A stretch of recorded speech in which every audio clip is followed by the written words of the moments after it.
Hey, welcome to the RGL News Desk. So, some sad news. Once again, a killer musician that died at a young age. Nick Menza, former Megadeth drummer, dead at 51. I was young, man. I have to tell you, the two albums, which was Rust in Peace. Well, I'm going to read. Let me read first what's going on. But rest in peace, Nick Menza. Nick Menza, former Megadeth drummer who performed with the thrash metal outfit's classic lineup for almost a decade, died Saturday after collapsing on stage during a concert in Studio City, California. He was 51. The drummer's management confirmed the death in a statement. Nick collapsed during the third song into a set with his band OHM. I hadn't heard them, and I haven't really followed much of Nick Menza. I just loved his style of drumming with Megadeth. Earliest reports indicate he suffered a massive heart attack and was pronounced dead upon arrival at the hospital. Former Megadeth guitarist Marty Friedman, who performed with Menza both in that band and as a solo artist, paid tribute to the drummer on Facebook. We all know the great and unique drummer that Nick Menza was, but he was also a trustworthy friend, a hilarious bandmate, as well as a very loving dad. I'm beyond sad, did not see this coming at all. Rest in peace, brother. That's obviously Marty Friedman, speaking of his fellow bandmate. Tell me this isn't true. I woke up at 4 a.m. to hear Nick Menza passed away on 5/21 playing his drums with OHM at the Baked Potato. Megadeth frontman Dave Mustaine tweeted Sunday, adding in a follow-up tweet, I am gutted. The son of Buddy Rich's longtime jazz saxophonist Don Menza. I didn't know that. That's me talking now. I had no clue that he was with, his dad was with Buddy Rich. Nick Menza began his career as a session musician before he was recruited by then Megadeth drummer Chuck Baylor to serve as drum tech. After Baylor left the band, Mustaine asked Menza to join Megadeth in 1989.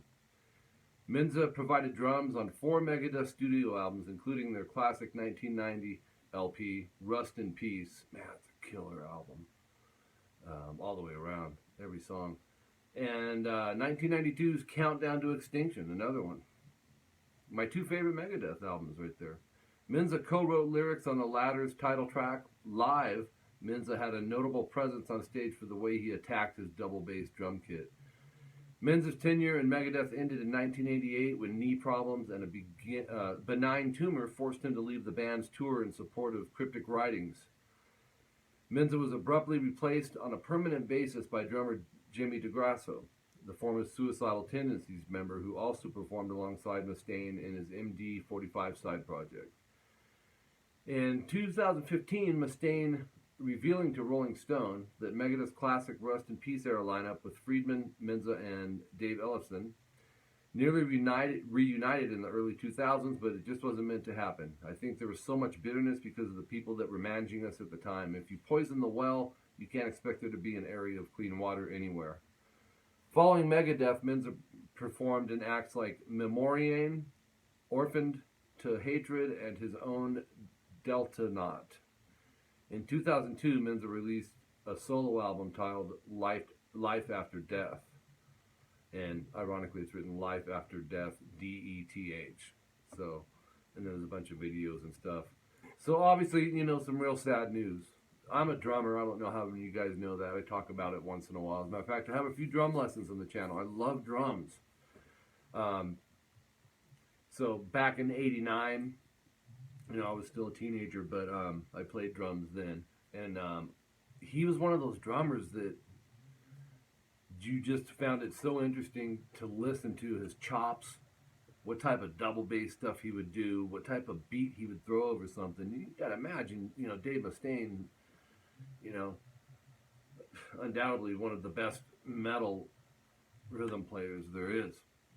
He's insanely, you know, on purpose writes stuff difficult. So coming in as a drummer, you gotta be able to keep up. And was my favorite, you know, like I said. And, you know, I'm a big Marty Friedman fan too. Of course, I'm on a 𝐂𝐄𝐒 kick right now, but those two albums are just gold. Amazing. You know, so exciting for a multi-musician like me, someone that plays different instruments, to, you know, you look forward to the guitar solo because what's Marty Friedman going to do, but during the whole song, it's like you're listening to the drums too. And it's the same way I felt and feel about Nico McBrain from Iron Maiden, particularly the 80s era of him. Vinny Appice, or a piece, however you say it, from Ronnie Dio in the 80s. Actually, he played with him many, many years. But he's just one of those drummers that if I had to list a top 10 or 15 in the 80s that for rock and metal, Nick Menza would be in that list. He'd be probably in the top 10 for sure. He would be in my top 10, and I have a diverse taste of rock and metal music. So rest in peace. I'm hoping you're in a better place now, man, up in heaven. And we got your amazing drum chops to still remind us of you. And, you know, when stuff like this happens and we lose someone, just like with David Bowie and Prince, you know, for me personally, and probably you guys too, I end up like just going and listening to old stuff and watching interviews and stuff. So this is going to put me on a little bit of a Megadeth kick. But I want to listen to some of the post-Megadeth stuff from Nick Menza. And, you know, I know I've heard a little bit over the years. I don't know if it reached out and spoke to me like, you know, the work that he did with Mustaine and Megadeth. You know, bands have their hot spots in their career and then their lulls, and sometimes they come back into the hot spots again. What can I say? You know, tragic loss though. I mean, 51. My gosh, it's you never know when your day's going to be called and when your number's up, man. So my advice: live your life to the best. Treat others good. Treat others how you want to be treated. You know, that's how I've tried to live my life, my whole life. Also, me being a Christian, but you know, you don't have to be a Christian to treat someone else how you want to be treated. So, once again, rest in peace. If you guys want to, you know, join in, and you know, I'm sure a lot of you guys have maybe met Nick Menza. I've met a lot of people in bands over the years. He was never one that I was able to meet. So yeah, rest in peace. Be sure to subscribe here to this channel. Add me on Facebook, Instagram, Pinterest, and Twitter. If I had to pick one, I'd tell you to add me on Facebook. So I'm going to be doing that Facebook live stream real soon. So I don't know if it's going to be real soon, but coming up in the future. So you can be on board with that. Share this stuff. And that's it for the RGL News Desk. For the 4th or 5th time, rest in peace, Nick Menza. Real sad day. See you guys.